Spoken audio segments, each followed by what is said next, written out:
Good afternoon, everybody. I'm Vince Kinsler, President and Executive Director of the Parkinson Association of Greater Daytona Beach, and I'd like to welcome you to a very special edition of our ongoing webinar series, You, Me, and PD.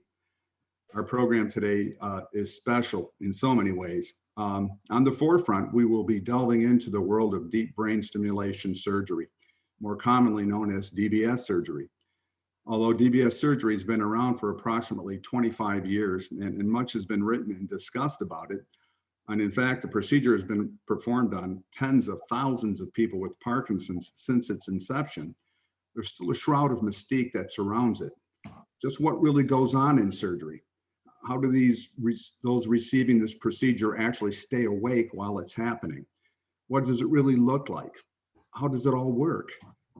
Today, we have a very unique opportunity to actually peek inside the operating room and view footage of one individual's journey as he undergoes DBS surgery. Which brings me back to the word that describes our program today, special. That special individual who will be sharing their story about DBS surgery is none other than Pat Bautz, rock star and drummer for the iconic rock band Three Dog Night. In today's program, you'll get to see just how far DBS surgery has come since the late 1990s and how new technology has enabled more targeted and personalized therapy for those that choose to undergo this procedure. You'll also get to meet Pat's neurosurgical team from the esteemed Mayo Clinic here in Jacksonville, Florida. You'll hear from his neurologist, Dr. Ryan Weedy, and his neurosurgeon, Dr. Sanjeet Grewal. And also on tap to round out this group of people, we also have Elaine Keebaugh with Boston Scientific, who was also in attendance during Pat's surgery. Elaine will also be our moderator for today's program. So the short of it is, if you're considering DBS surgery or if you're just in the curiosity phase, today you'll get full context of one man's journey with DBS surgery and how it's impacted his life. Our hope is that you'll come away from today's program more educated and informed about DBS surgery and ultimately have a clearer understanding of its potential. Before we get the show on the road, today, I'd like to acknowledge all those individuals that suffer with Parkinson's disease, including their family members and care providers. April is Parkinson's Disease Awareness Month, and from all of us to all of you, please know you are recognized and you are not alone. With that, let's just get the ball rolling. I'd like to introduce our first guest lecturer for today's program. He's professor of neurology at the Mayo Clinic College of Medicine and Science, and the medical director for both the Mayo Clinic Robert D. and Patricia E. Kern Center for the Science of Healthcare Delivery in Rochester, Minnesota, and the Mayo Clinic Care Network for the Southeast United States in Jacksonville, Florida. He's someone I've known personally for over 15 years, and he's nothing short of an advocate and a friend to people with Parkinson's disease. He also happens to be a wonderful doctor. Please join me in welcoming Dr. Ryan Weedy. Thank you very much, Vince. It's a pleasure to be with everyone in this novel way.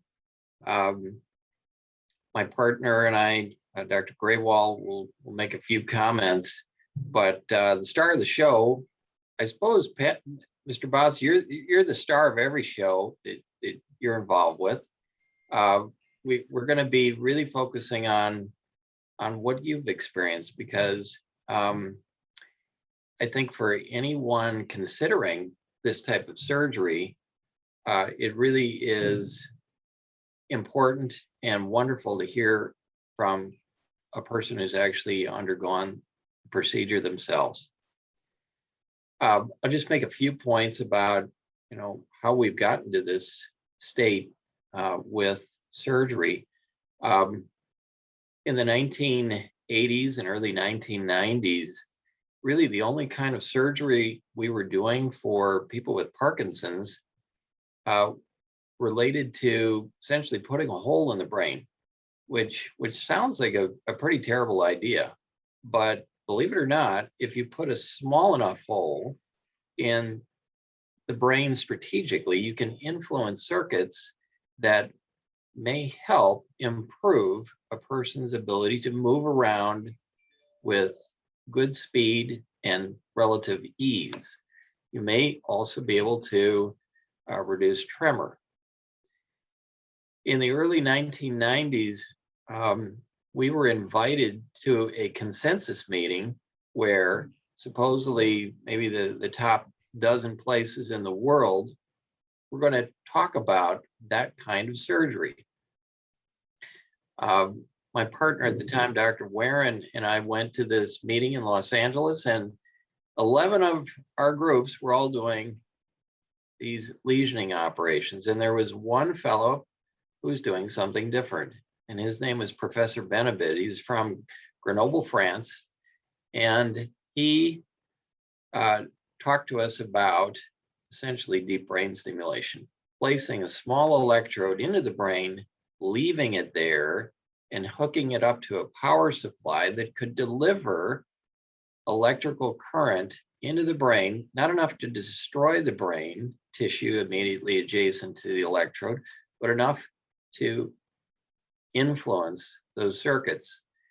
And the major difference was this could be done in an adjustable way, a way of providing essentially an electrical prescription that could be modified over time. Anyway, Dr. Warren and I were a little bit skeptical about the whole thing. So we went to Grenoble. We went to see what he was doing.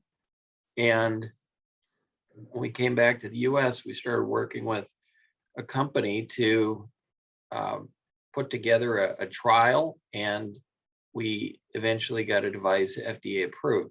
Fast forward another 20 years, there are a number of companies in this arena, and the technology has improved dramatically. It's improved in our ability to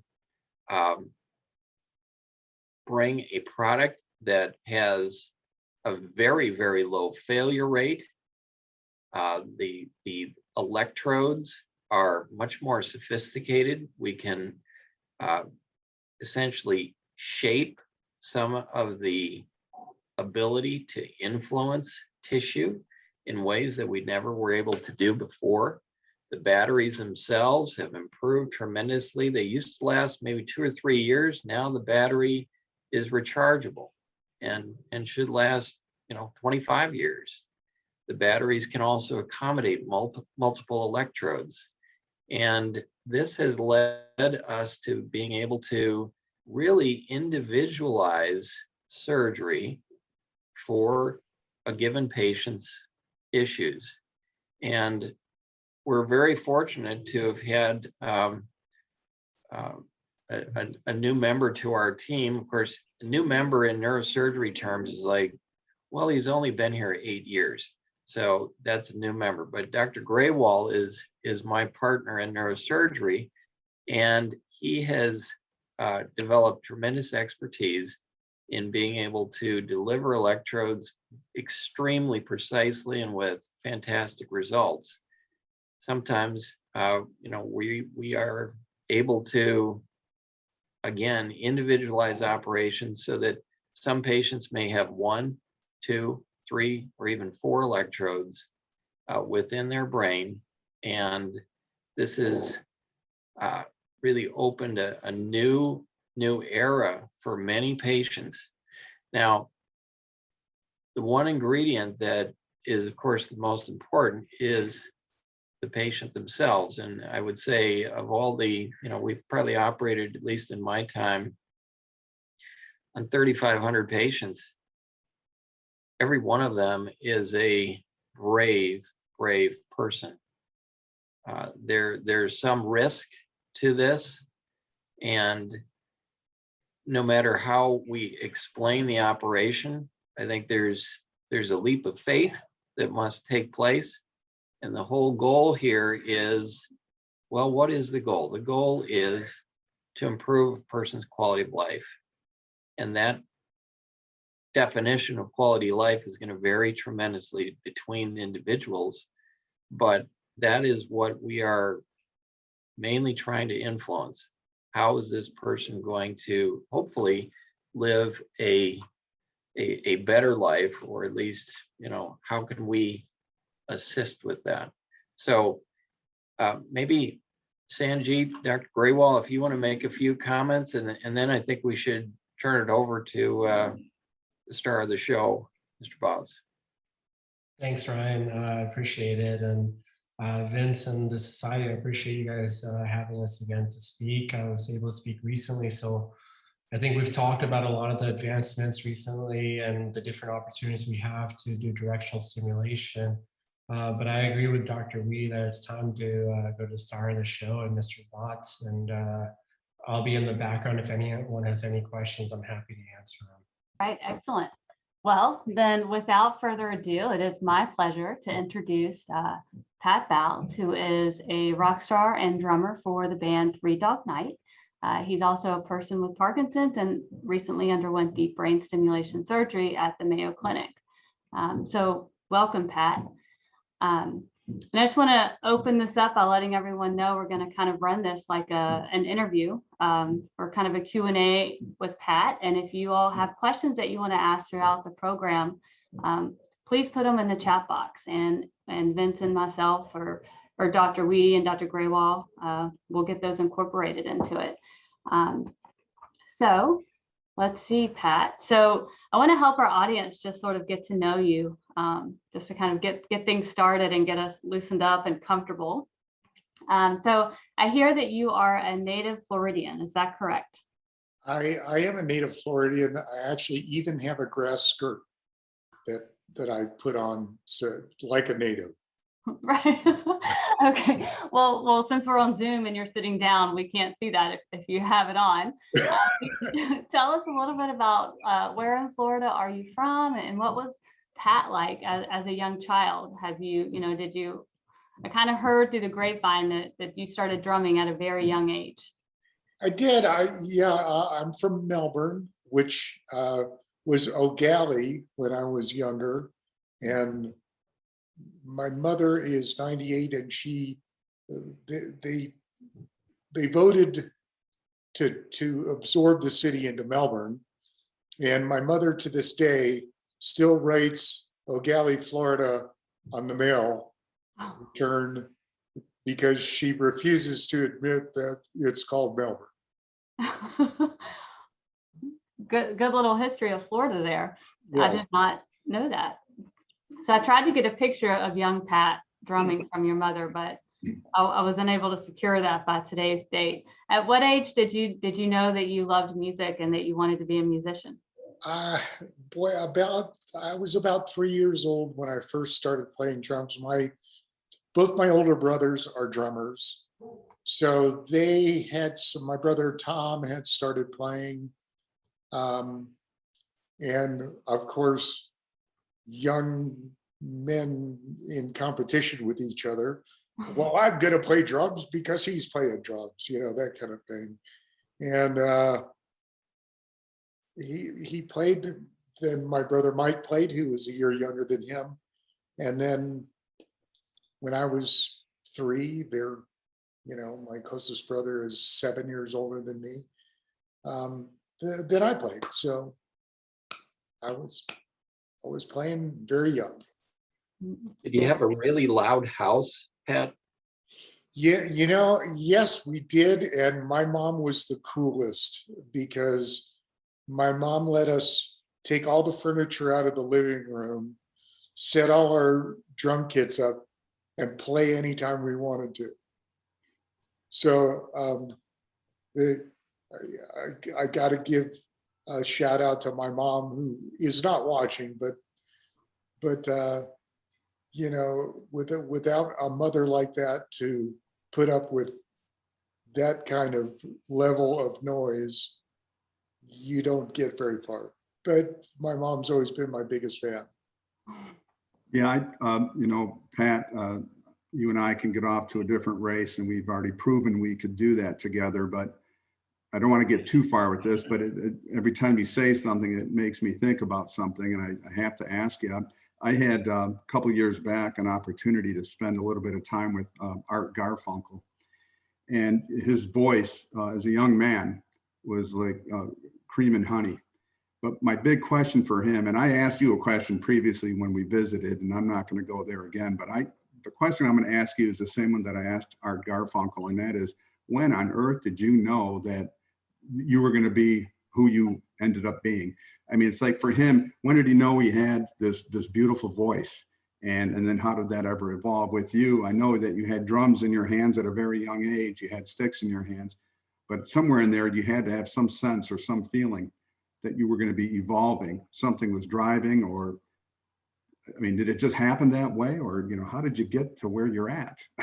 Well, it's there's so many people that are extremely talented that have the capability to do what I do, and they never become anything other than what they are. They never become. They never play in a professional band, or they play locally professionally, but they never. I don't say have the courage, but have the wherewithal to load their stuff up in their car and drive from Florida to LA. And that's pretty much what I did. Basically do something that most people wouldn't be willing to do, to take that next step, and you just went ahead and did it, and those were the results. Yeah, and in the beginning, I didn't have any place to stay. I literally lived in my car at the Safeway for about 2 weeks, I think, and then I found a job. I went to the local music service, and they were looking for a drummer to play in some band, in a top 40 band, and there you go. I was working and making money, and was able to. I actually moved in with my sister, and my sister was living in Huntington Beach at the time, but that was still kind of far away from the center of the activity, which is Hollywood. So that's kind of how it happened for me. Great story. Yeah, it's fascinating, Pat. So how long now would you say that you've been with the band Three Dog Night? Almost 30 years. Let me think about that. Well, it's close enough that that we'll just call it 30, close to 30 years. That's incredible. That I've heard you say before that they're like your family, and I imagine after that Oh, time. yes, they are. It's like for a better word, it's like a band of brothers. Right. Everybody watches out for everybody. Everybody makes fun of everybody. Everybody picks on, it's like summer camp on the tour bus. It's like being in summer camp, even as an adult man, right? Sounds awesome. I'm an adult. Oh, no one told you? So then let's fast forward a little bit and talk about, now life with Parkinson's. When did you first start noticing symptoms? Do you remember how long ago that was, and what kind of symptoms were those? The more people have asked me that question, the more I've thought about it. And I'm saying about 7 years ago, I lost my sense of smell. And I know that that's one of the indicators that you may be getting Parkinson's. And I would say that is probably my defining moment that I can see. At the time I didn't think anything of it, but yes, I still, well, I shouldn't say that. I can smell a little bit. Yeah. Thank goodness I don't have to smell myself. Those weekly baths don't really help. Especially after spending 2 weeks in your car living in California. There you go. Where'd you go to the bathroom? I hope it wasn't the ashtray. No, Safeway had a grocery store, so they were open 24 hours. So how resourceful. Yes. All right, I'm going to cut you two off. So Pat, what symptoms did you start to notice that started to kind of interfere with your daily life, and how did it impact you with your band and just everyday living and enjoying life? Yeah, I think I noticed, really noticed something when I would, I had to keep changing the grip on my right hand when I was playing snare drum, or when I was playing my drum kit. And I just noticed one day that it was more difficult to get it to do what I wanted. And then shortly after that, I noticed a tremor. And that was probably maybe 5 years ago in time. Yeah. That changing of my grip, you know, I brought my little drumsticks here.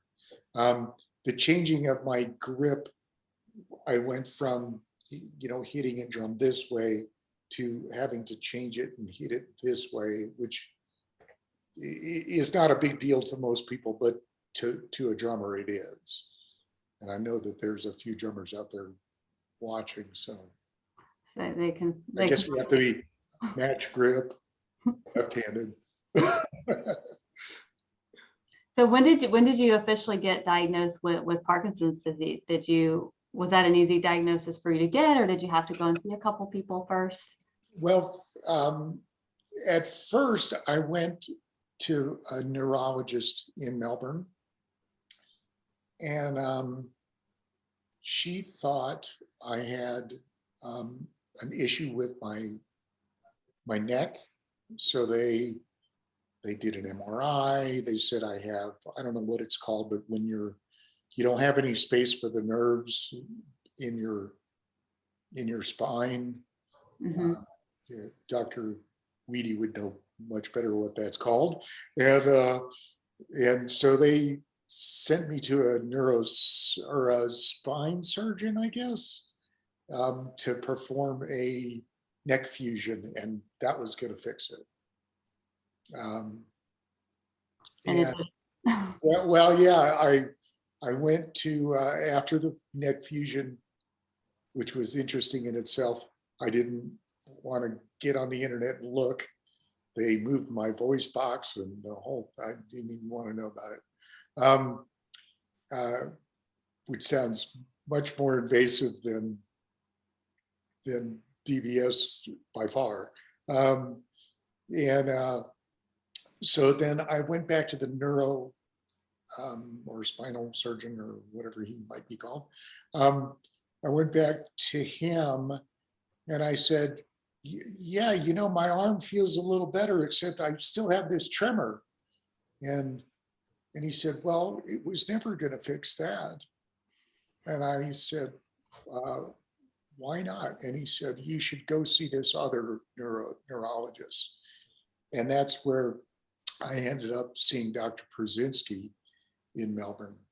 And Dr. Przinski immediately, the first time he saw me, gave me the Parkinsonism diagnosis, which, and he gave me the carbidopa levodopa, and that immediately fixed a few things for me in my playing. Nice. The telltale sign you had Parkinson disease. That carbidopa levodopa. Yeah. Yeah, I mean, I realize that now, but at the time, I didn't know anything. I was just, okay, I'll take those, sure. Problem solved, right? Yeah, and it did help. I mean, it didn't make it 1,000% better, but it made it 200% better. So that at least allowed me to, I had this issue where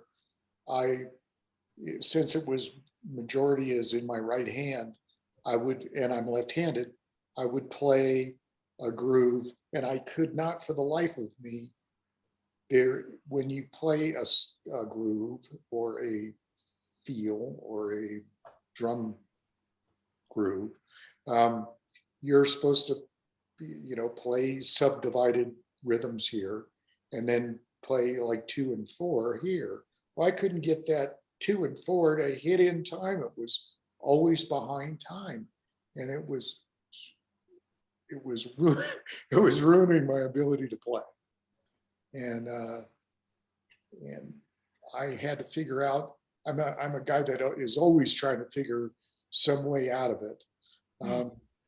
I trying to figure out how to get that. And when Dr. Brzezinski gave me that,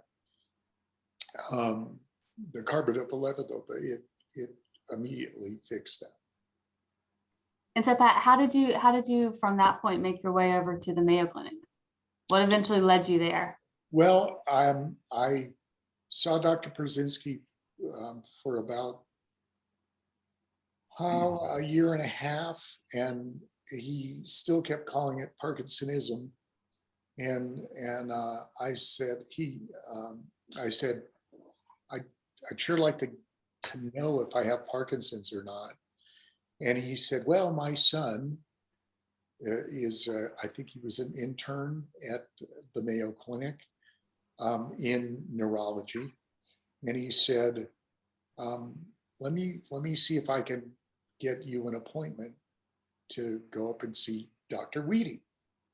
And that's where it didn't take tremendously long time. It probably took a couple of months, but there I was sitting in Dr. Weedy's office. And, you know, I was amazed when I first met him. I thought it was going to go like, I was going to see him for 5 minutes and then I would never see him again.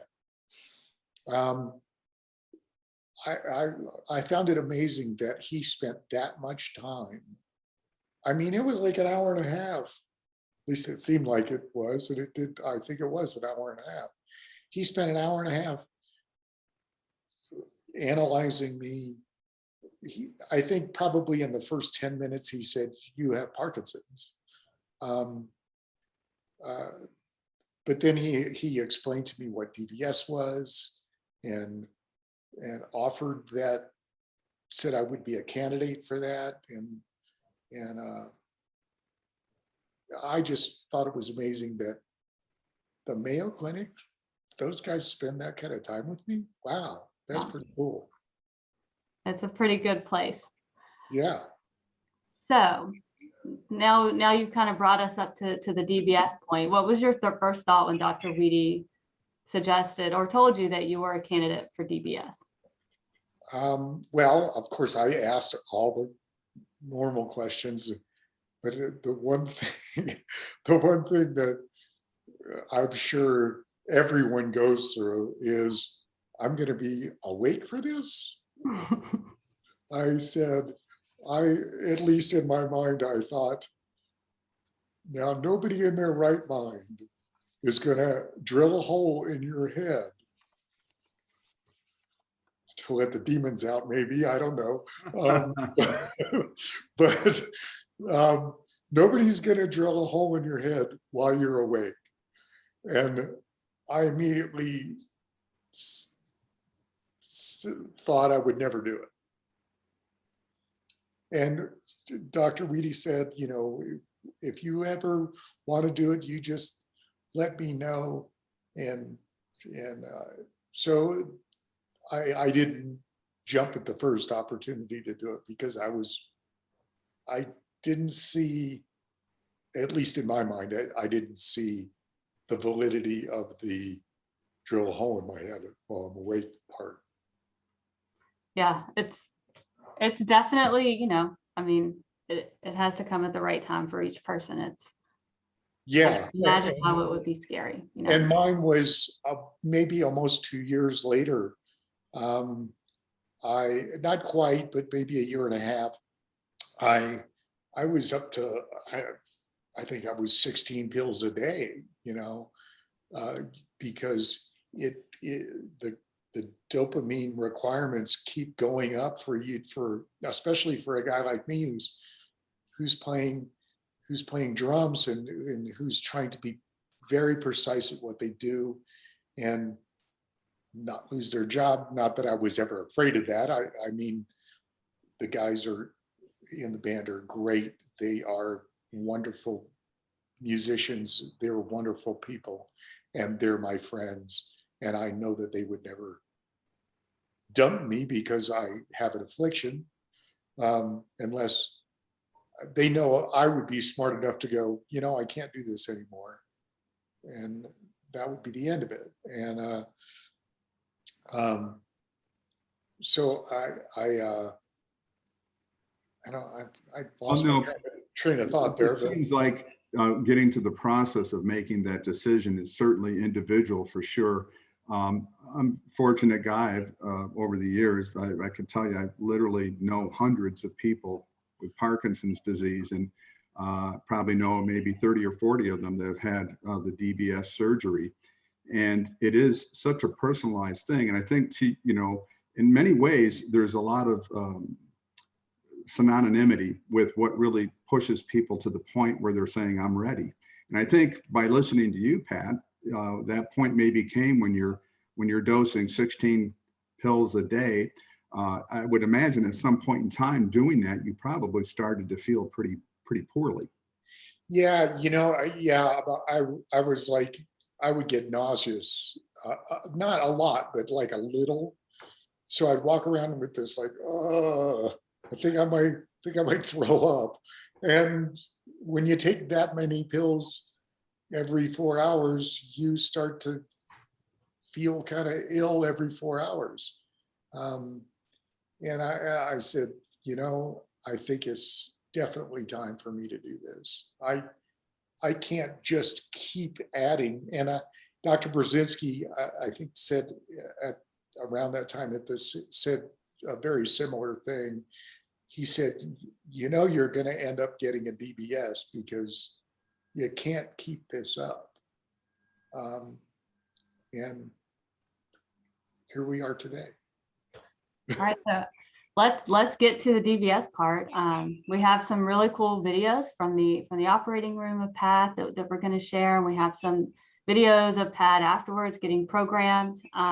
Just wanted to see if maybe Dr. Graywall or Dr. Weedy kind of wanted to give the audience kind of an overview of what's going on as we share the videos. So the first video I have, Pat, is, well, they're all of you, but the first one's going to be a view in the OR, and it's before Dr. Graywall has placed the lead in, and you can see Dr. Weedy there kind of talking, and Dr. Weedy's on the side with Pat, talking to him throughout the whole surgery, letting him know what's going on. So I'm going to go ahead and share this, and then we can talk a little bit about it more. So here is.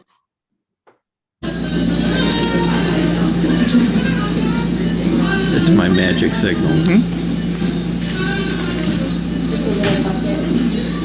Okay, that's probably good. And so that's Pat before the lead has gone in, and you can kind of see that, he's in the head frame up here, and Dr. Graywall is behind him, and then you hear Dr. Weedy speak, and Dr. Weedy's there speaking with him. So I think what we did, maybe before you run that next clip, so given that we're trying to make sure that this surgery works, this is the reason why the person needs to be awake.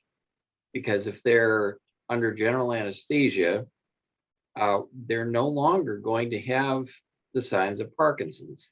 So the tremor, it wouldn't be there, nor would the difficulty in moving the arm or the hand.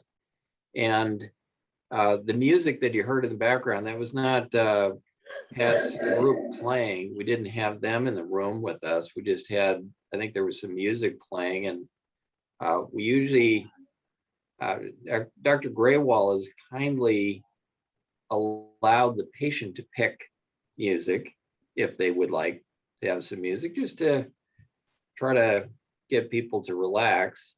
But anyway, the whole key here is the patient is an active participant in the surgery, because we need to determine if the electrode is in a, quote, good spot that helps them, and that we're not causing any other side effects. Maybe Sanjeet, you could speak to some of what you do in terms of the placement of the electrode and how we get started with this.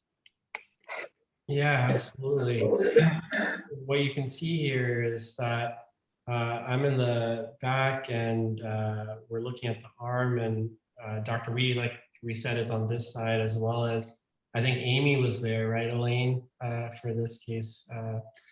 But the idea is that during the first part of surgery, Dr. Reedy's getting a baseline. He's seeing exactly how bad your tremor is, how slow you are. And then when we put the electrode in, then we're seeing, okay, is that tremor getting better? Is it getting better to the quality that we want for you? And that's a very individualized thing, as you'll see further in the video. Everyone has different goals that they want from this. And our idea is to try to make sure that the electrode's in the right position to get you your goals.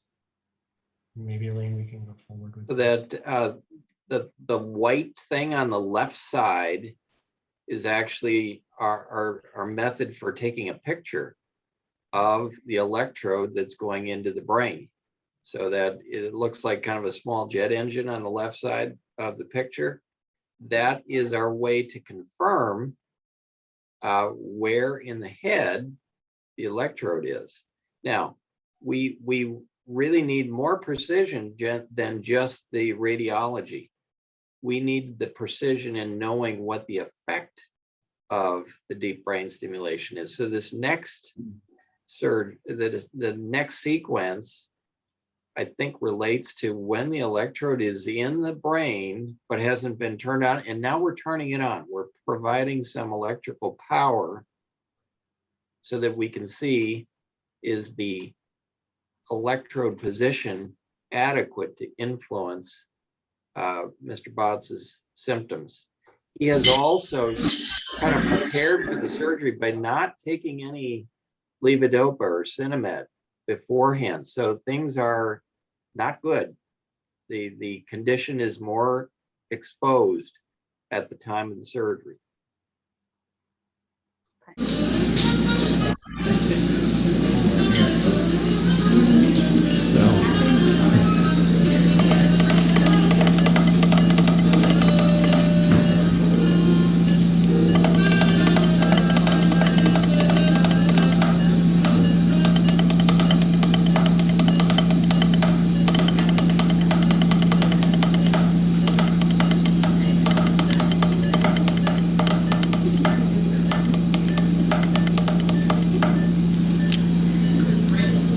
Fantastic.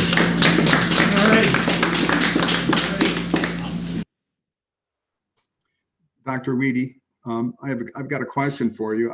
If you recall, maybe I'd say maybe 5-6 years back, full asleep DBS was on the table. And I remember you and I talking about it. We were doing a program, I think, over at one of the colleges in the Daytona area. And when we were discussing that, you said because the imagery today was so advanced that, you know, and at that time, it seemed like even a Mayo Clinic had maybe 10 of those under their belt as far as full asleep. Is that gone by the wayside? No, it hasn't. We still do deep brain stimulation. Dr. Graywall does this routinely for some patients, but again, we do it individualized for the patient. So it turns out that if a patient has significant tremor, any contribution for tremor, we have just found that if you just go by the radiological target, it may work out. It may work out, but you know what? Sometimes it doesn't work out. You turn on the power and maybe you can reduce tremor to some degree, but maybe it's not all the way gone. Or you're causing some other side effect because the electrode position for tremor is very close to a neighborhood that perceives different kinds of sensation.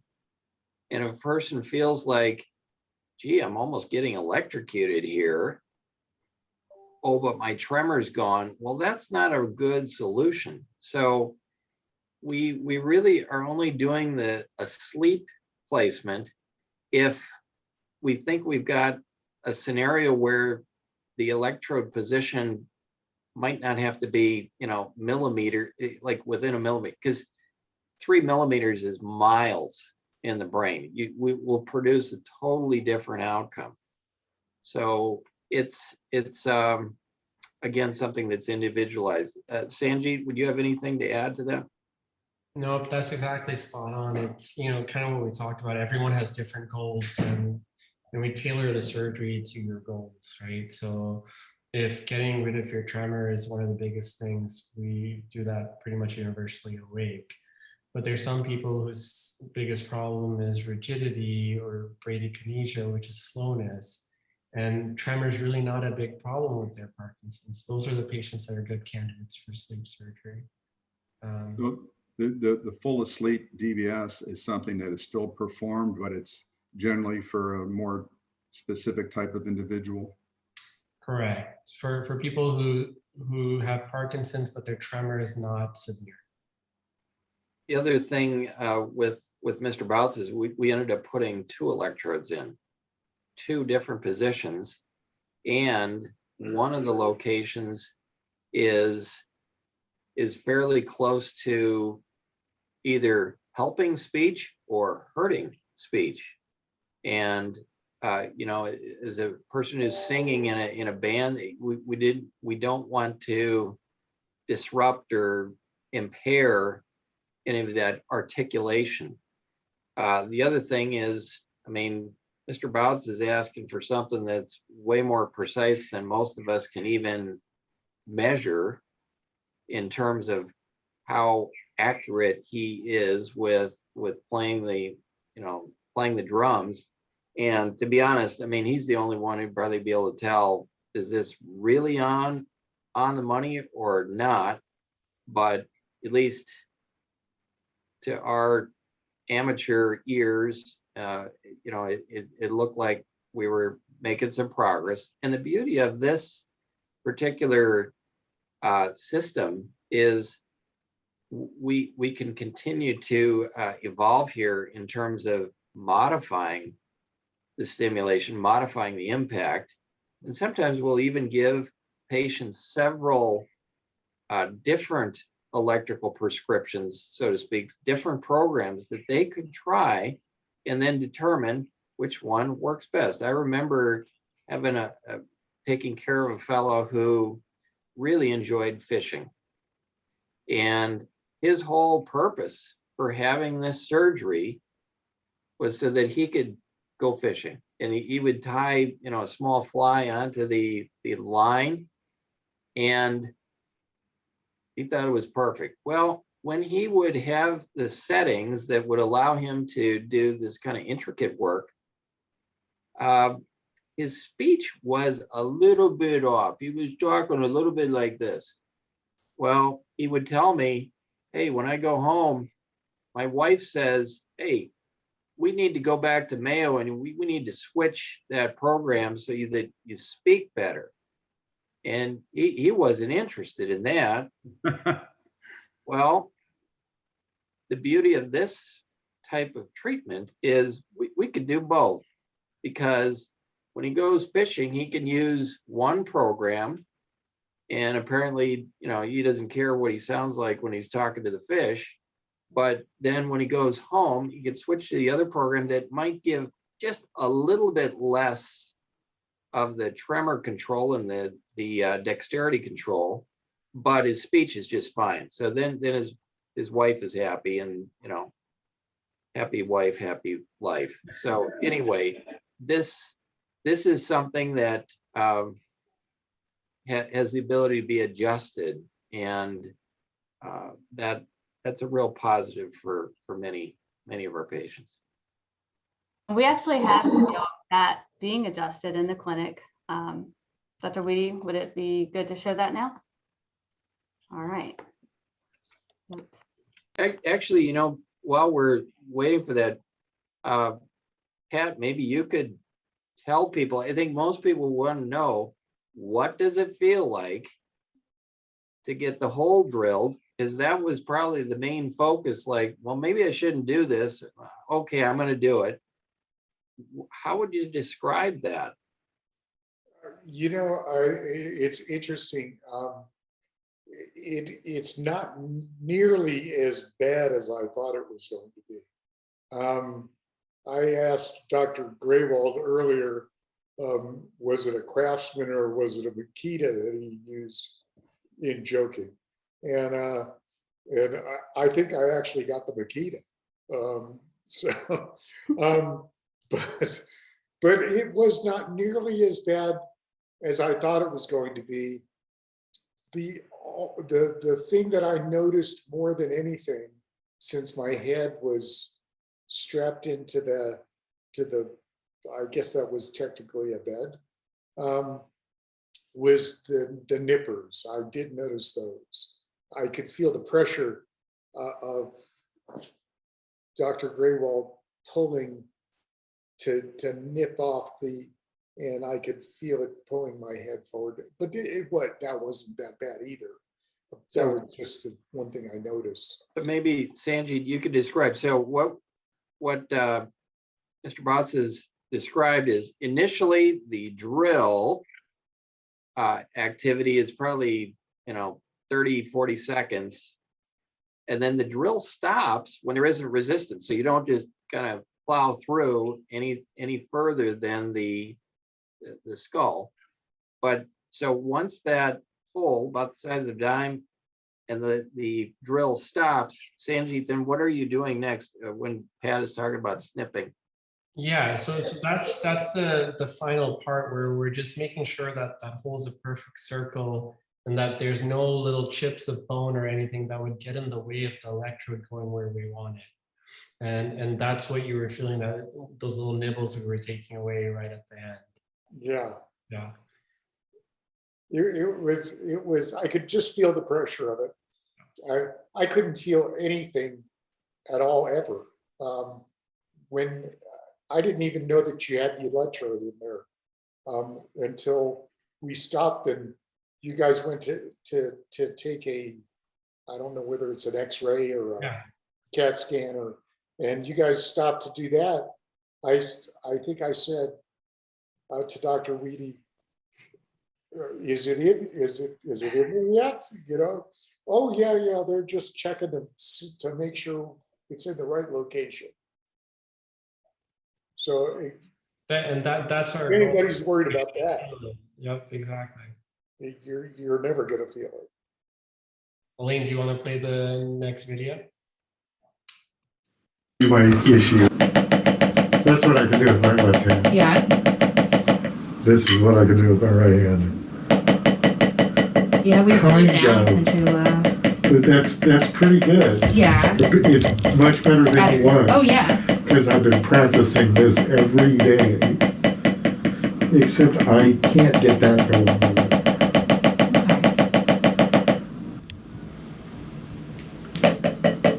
Just sit down, plus. Was he at 2.0? I believe so. I'm going up slowly. Voltage. Alright. Yeah, the VIM has more There tremor. you go. Oh, usually it's the VIM. There you go. Pull out your arm. Is that with the stimulator off? Yeah, it's off. Nose. Touch my finger. Alright. Are you So ready for that? with the device off, Okay, you can turn it off. Pat would be exerting a lot of energy to control that. Maybe Pat, you can talk to that aspect of things.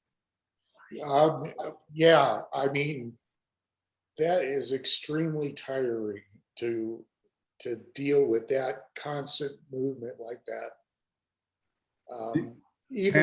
Even with taking the carbidopa, it still would overcome it sometimes. And I'm supposed to take it every 4 hours. Well, about 3 hours, I'm running out of juice, I guess, apparently, and I'm starting to have tremor. And boy, that sure is tiring.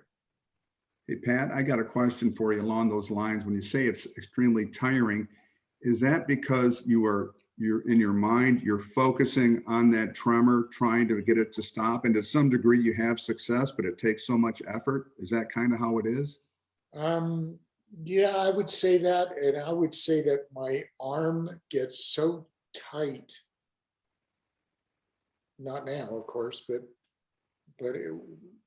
my arm would get so tight. My wife would massage it for me. She'd go, "Gal, look at the difference between this arm and this arm."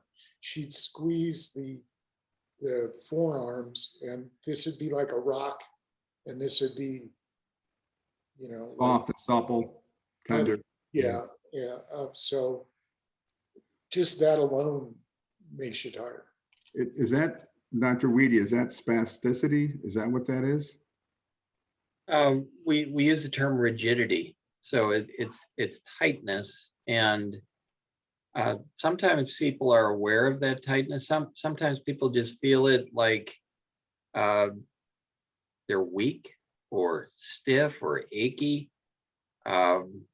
It's usually going to be associated with less movement too. The person just feels like, boy, my arm just seems to be in one position here. It's just kind of, I'm just holding it. I'm not trying to hold it up like this, but it's not, loose. So anyway, so I guess Elaine, so we started with the device on and then it went off. That's with right. this video, right? And we have a show turning it back on. So I'll show that. Okay. That's enough. That made me tired. Yeah. Now it's turned back on.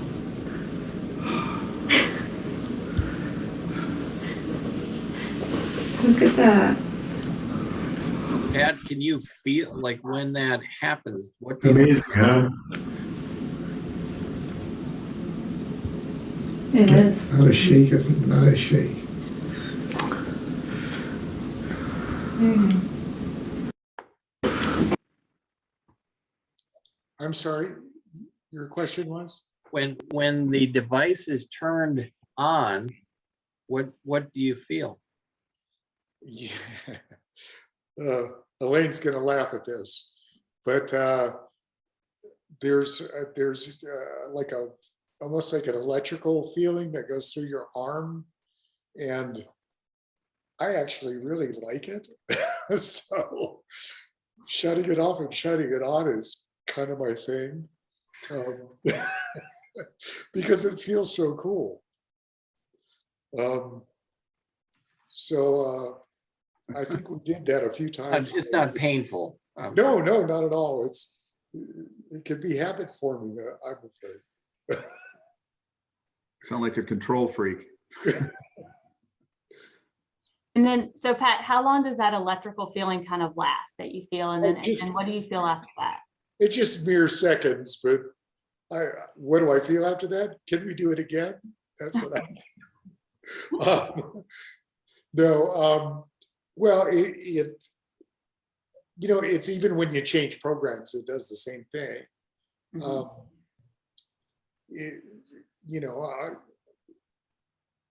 I feel relaxed after that. When the DBS is turned back on, of course, I feel relaxed. And there's no tremor, which is really amazing. It's really, really amazing. Had you noticed, you talked about your two arms and your wife having to kind of drill the one for you to kind of get it to settle down. Had that improved at all since the DBS? Oh yeah, I mean, she doesn't have to massage my arm anymore. Maybe you should just fake it then. Well, So you get this massage. I could, but I think she'd catch on to that pretty quick. That's the first 100 times maybe, huh? So we do have a question that came in from the audience, and the question is, Pat, did you have STN or GPI DBS? And this attendee says that she also had DBS. She had GPI bilateral for her dystonia and rigidity. And like you, she commented that she also had the Boston Scientific system. So do you remember what your targets were, Pat? I have a GPI and a VI. M or M? No, the VIN is what is what the number for your car is. Well, maybe we'll let Dr. Weedy or Dr. Graywall comment on the targets, since they are the experts here. And this is kind of what I refer to as the Mayo special. So this is one of the techniques they use when they get real personalized. So you have both GPI and VIM. And when we did that, that's the reason we did it awake. And we kind of talked about that before surgery, where the GPI is really to help with the Parkinson symptoms, and it helps with the rigidity and the slowness. And that second electrode that goes into the VIM, that goes into the thalamus, and that helps with the tremor. And I think Dr. Weedy can expound upon that a little bit more as to why we do that. Yeah, I think, when we used to do this operation, we always, at the very beginning, we always used an SDN target. Now, it's really dependent on what the patient's troubles are. And we have migrated to focusing on one side of the brain at a time. And we typically pick a target that we think has a great chance of helping the symptoms. We put the electrode in that first target, and then if there's anything left that still needs some attention, we may, if possible, put another electrode in a different target. So in Pat's case, we've put 2 electrodes on the left side of the brain to help a number of symptoms on the right side of the body.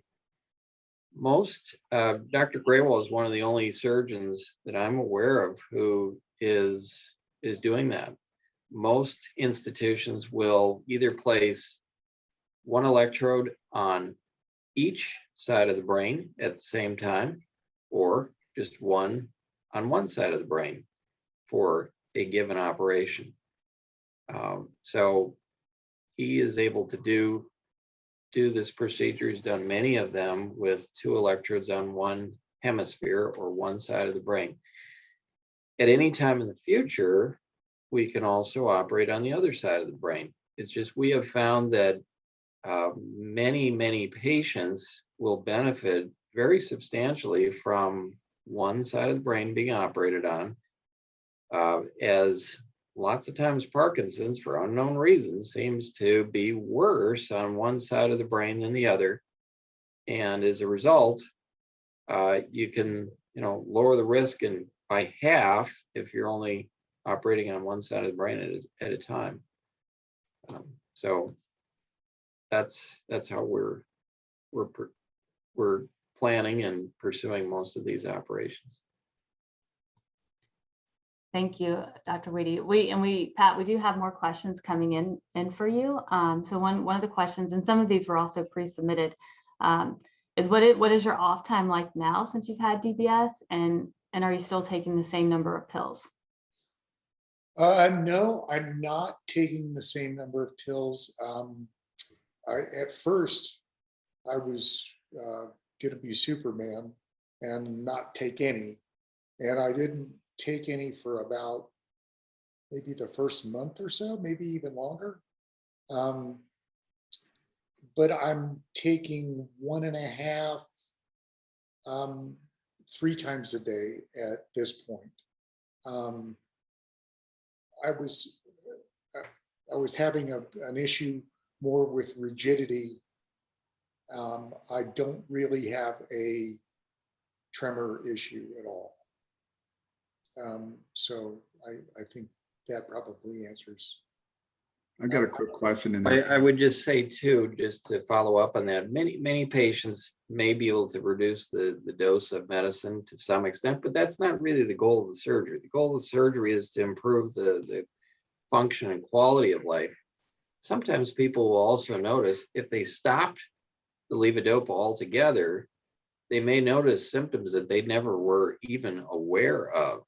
So if we operate on one side of the brain and help the other side of the body, and a person stops medication, well, that unoperated side is not being helped by anything. And so sometimes people will gradually experience new troubles that they didn't know existed. The time period where medication effects totally wash out is probably on the order of 4 to 6 weeks, believe it or not. So that's something that we've got to kind of toy with over time, and that also has to be part of the equation then when we're doing any further adjustments if need be on the deep brain stimulation programming. Along the lines of the volume of medications, Pat, and being that you're a performer on stage, do you, with your DBS, do you find that you're needing more carbidopa, levodopa while you perform than you might just during your normal activities of daily living? You know, I haven't played enough shows, live shows, since the COVID has affected our touring. We are going to start, thank God, July the 2nd, and we'll probably do 70 shows between that July the 2nd and the end of the year. So you're looking forward to that. You're not afraid of that? Oh, no. I mean, everybody, I'm sure in the band is apprehensive about the first 2 shows. It'll be, how's that going again? Even though we've played thousands of times, you still doubt your memory. So that has nothing to do with Parkinson's. That has to do with, but fortunately, I have a live recording of the show that I can play with, and it's a multi-track, so I can bring in more keyboards or more vocals and more whatever, so that I can feel comfortable and pretty much like I'm sitting on stage playing. So I run through that pretty much every day. If you get me a backstage pass, I'll be a roadie. Okay, yeah, I'm sure the guys that they'd fix you up. Like, tote that 300-pound case, would you? All right, this is a good segue though into the another question that one of the attendees asked. Rich says, well, kudos and congratulations, Pat. And he has questions about the physical components. He asked, is the controller and the battery a subdermal thing or a belt pack? How does it interface with the electrodes? And have you had any issues with travel, like at the airport scanners? And he can't wait to see you on the road. I know who that is. Of course, he'd ask an intelligent question. Okay, so well, okay. There, can you see that? There is my, what do we call that? Subdermal? Is that what he called it? Yep. There is my battery pack that I charge. I attempt to charge it every Wednesday if I remember. I've started putting a reminder on my phone because I forget. I get so busy.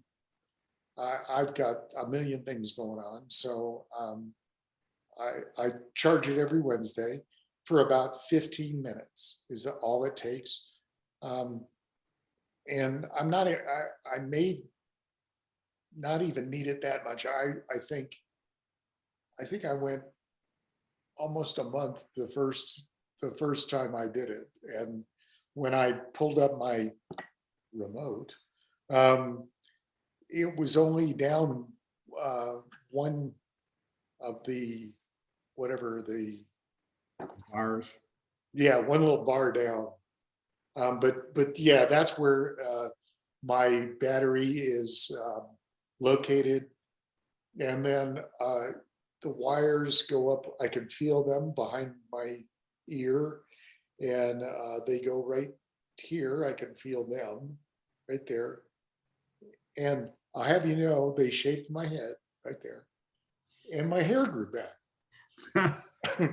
And Pat, one of the questions is, what kind of haircut did you get? Like, what kind of hairstylist is Dr. Graywall? I'm not so sure. Was he the one that actually shaved my head? Yeah, Yeah. I'll take the blame for that one. Oh, okay. Well, he was pretty precise. He only cut it about maybe that wide and about, there wasn't much. And yeah, I got my hair back. Who'd have thunk? Your hair looks good. Well, one of the other question was, what is recharging like? But I feel like you just answered that by saying that you do it every Wednesday for 15 minutes. Yeah, I think I got the 15-year battery, so I won't have to worry about this for 15 years. That's right. All right. Vince, do you have any other questions that people have submitted? Or if anyone in the audience has additional questions that you would like to ask, please feel free to get those in. Vince, you're muted. I've got a. And Pat, if you do go through a metal detector, Oh yeah, you would, I did go through the metal detector. I didn't know I'm supposed to turn it off. no, you don't need to turn it off, but just like people with a pacemaker might have to tell somebody TSA that you've got a implanted piece of metal. Yeah, That's pretty much all you have to do. Yeah, I've been through the airport probably the metal detector probably eight or nine times. I've never shut it off. It's never set it off, and nobody's the wiser. So I have a question for you on that, Pat. So it could potentially turn it off if you're right in the middle of that scanner because the magnet in there is so strong. But with the system you have, as you move away from it, it would come back on. Have you ever felt the tingling in your arm or anything to suggest that maybe it got turned off and turned back on? No, see, I have the TSA pre, so I don't have to go through the whirly bird. I just walk right through the metal detector. Okay. So we do have some more questions coming in. So let's see. One of the questions is, how is your drumming now? Are you back where you were before Parkinson's in terms of stick control speed? This particular person is also a drummer with PD and is finding playing is difficult. Yes. It's different. My speed has improved dramatically since DBS. Now I basically do nothing but take and have a stick in my right hand. I have it here and I do this all the time while I watch TV. And I find the more I play, the more I practice, the better I get. So it's kind of like starting, not completely over, but maybe starting at half of my abilities, and I'm slowly gaining that back. And I have about 2 or 3 months before I'm on the road, but I can easily play a show now. That's fascinating. Yes.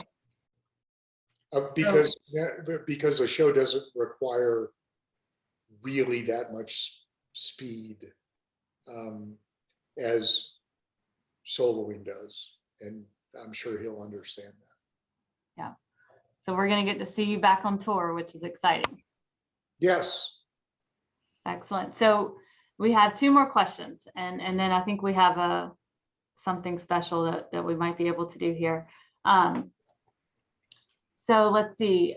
So the couple questions, one comes in that says, are there any special restrictions with dental care or oral surgeries? Like ultrasonic hygienic cleanser or cleaner? If there was, nobody told me about it, and I just had my teeth cleaned. Yeah, I would reply to that. Oh no, no, just kidding. Oh, And no. nothing bad happened to me, so I'm good. No, the only thing we say is the first 6 weeks after surgery, we don't have any other procedures, but other than that, Oh, okay. yeah. Yeah, I think I remember that. We discussed that. But yeah, I haven't had any issues with anything. There's a very rare type of procedure. I've never heard of a dentist doing this, but something called diathermy, where they're putting a lot of heat and energy into the jaw. That would be something to avoid. But otherwise, you know, the whole idea with the deep brain stimulation is to really return to normal life, so people can do any kind of activities. Most of our patients will say that the last thing to heal is just right around the battery, that kind of tethering up. But once that's there, you know, people can be golfing, swimming, doing any kind of activity.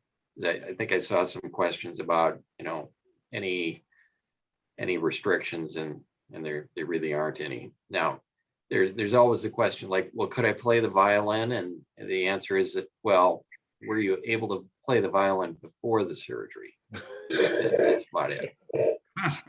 Yeah, well, yeah, you guys didn't know, but I've never played drums before the surgery. So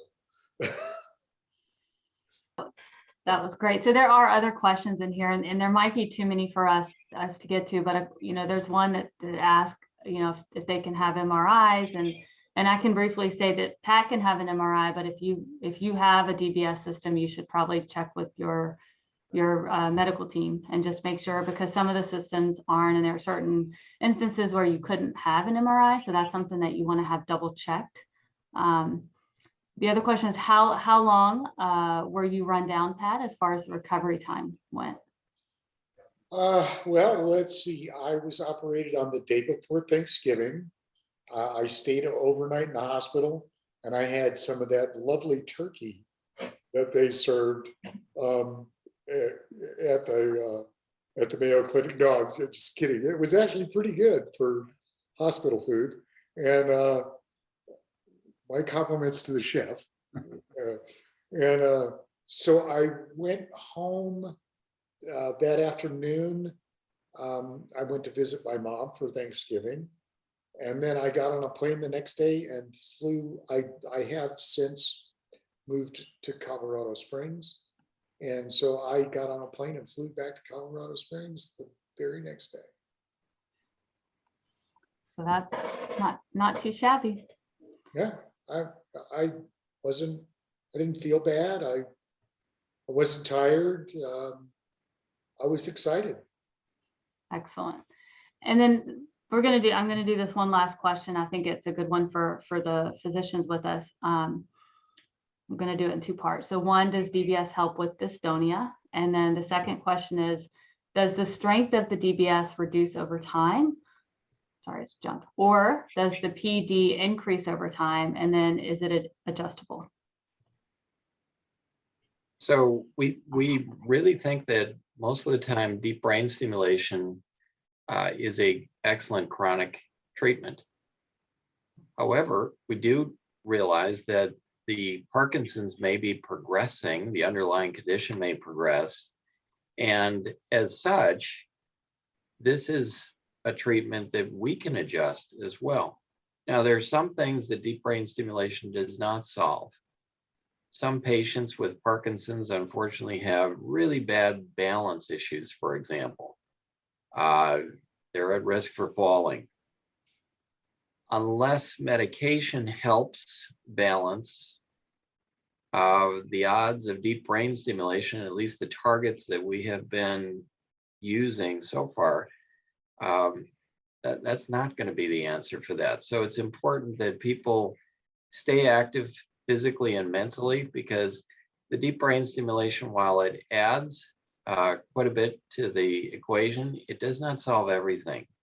And so that's part of the reason why, you know, people like Dr. Graywall and myself are involved with this, because we do I do see a lot of patients who think they want to have surgery, and it may or may not be the right thing for them.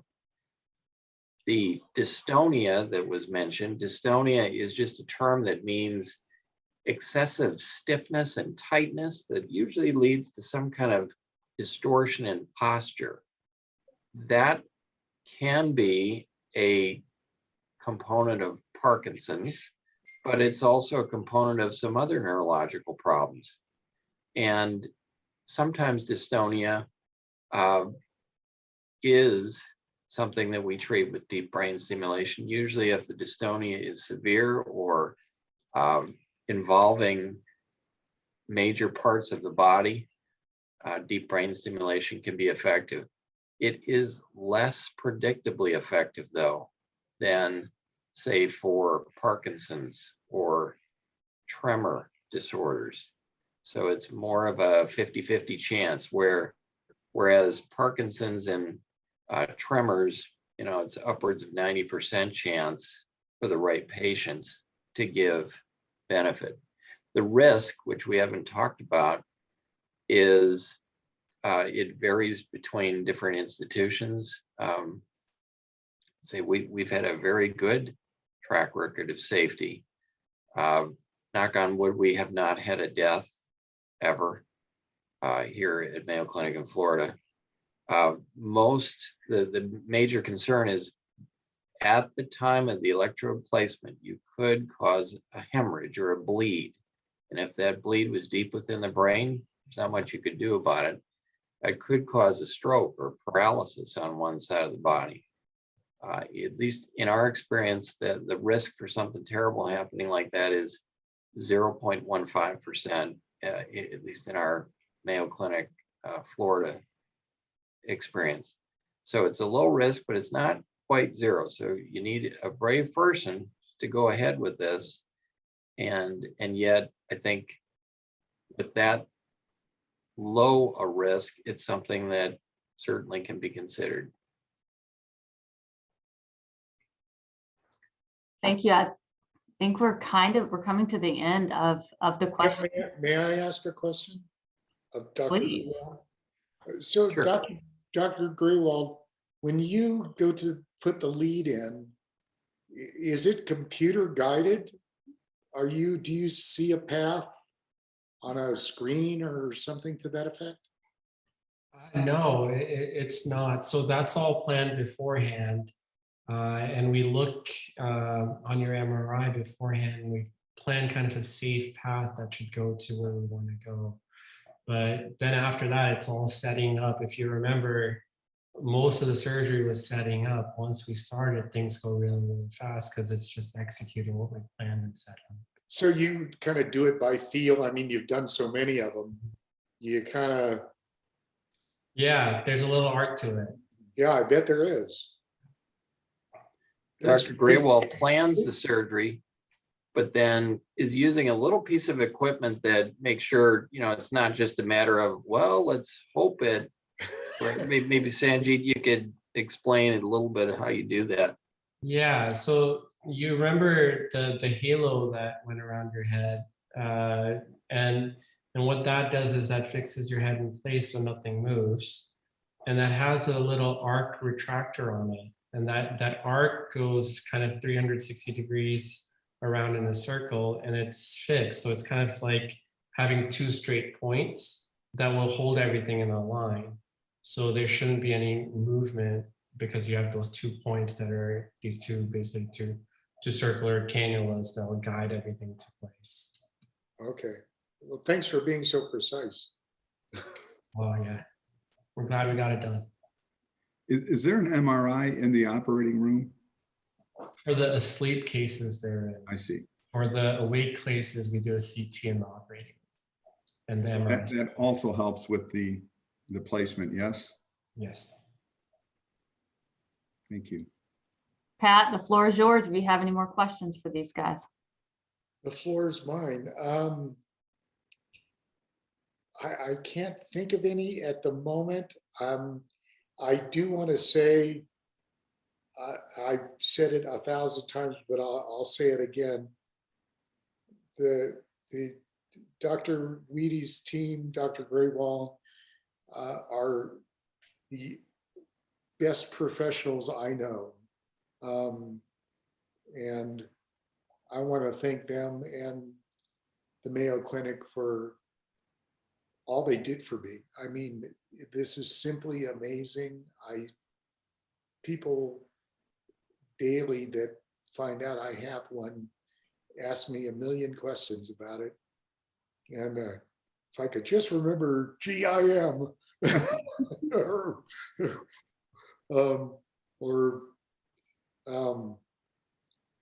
I want to say thank you from the bottom of my heart. It was our pleasure to help you, and we're just happy that you've been a beneficiary of the activity that we're able to provide. So it's certainly a team approach. You're just seeing a couple of us here too. We've got all kinds of individuals who are on our team, neuropsychologists, neuroradiologists, nurses, operating room technologists, imaging specialists. It's a big team, and we're fortunate to have such a good team and to work with companies that have developed really strong devices and systems. And Elaine has been a very helpful person for us. So anyway, it's very kind of you to say that, Mr. Bautz, and that's what we're here for. Well, thank you. And I do have one question from my wife who's not here, but she did say, did you shine a light in this here and make sure you didn't see it coming out of this here before you started? You're one of the few people that can say that there's proof there's something in there. I've seen it.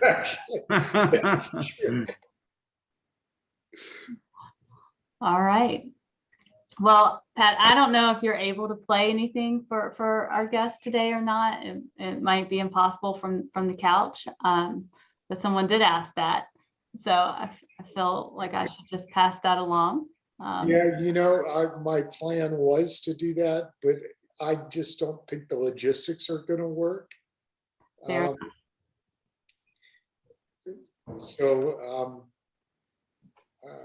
I don't know. Well, You can go to one of your concerts, Pat. Yeah, well, there you go. Yep. Going to cost you some tickets. And there's a feature that's going to come out on YouTube, Pat, that has you and Dr. Graywall and Dr. Weedy and some other people from the Mayo team in it. So we'll share that with everyone after today's program, so they can go see some of Pat in action there. And then also just for Dr. Graywall and Dr. Weedy, there are some other questions that came in that we just haven't had the time to get to, but how can people get in touch with you guys if maybe they want to see you about DBS, or they have a family member or friend that they want to pass that information along to? Well, you can contact Mayo Clinic either by phone or electronically. Our phone number is 904-953-2000. And it is easiest to get an appointment if you ask your physician to refer you in for an appointment. At Mayo Clinic, and this is just in general for Mayo, we really like to work with primary care physicians or neurologists or other specialists, because we know that they're doing a good job for very many patients, and we want to work with other physicians. So I think that would be the best way.